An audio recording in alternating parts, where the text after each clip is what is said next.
Bienvenue à la promesse du jour. Il y avait un pays qui exportait un tubercule très rare dans un autre pays voisin. Je crois que c'était la Chine et le Japon, mais ne m'en fais pas.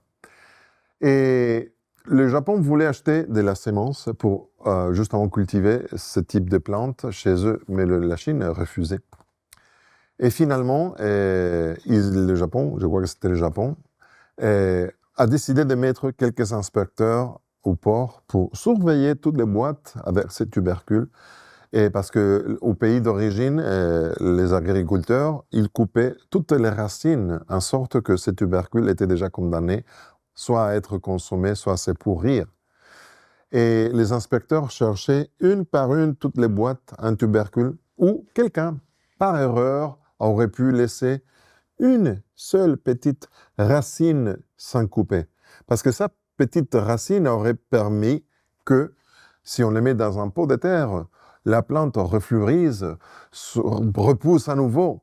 Et le cas est arrivé.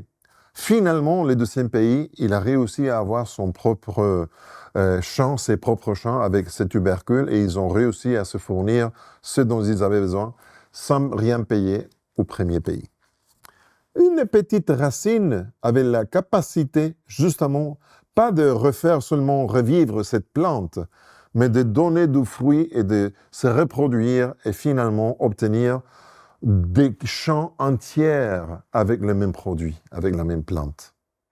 C'est une idée intéressante parce que justement dans Matthieu 17, verset 20, Jésus est en train de nous dire une chose plus ou moins similaire.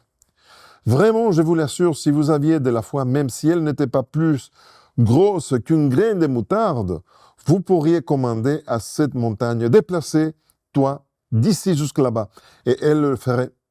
Rien ne vous sera impossible.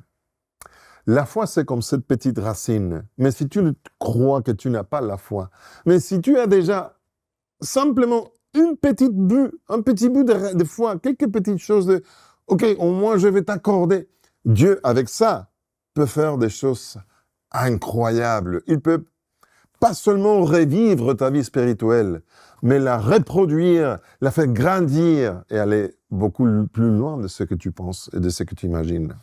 Aujourd'hui, même dans la difficulté la plus grande que tu puisses faire face, accorde-lui ces petits bouts de racines, ces petits bouts de « OK, allons-y, je veux voir qu'est-ce que tu peux faire. » Ça suffit pour Dieu. Ça, c'est la promesse du jour. Je suis Pedro Torres. Que Dieu te bénisse.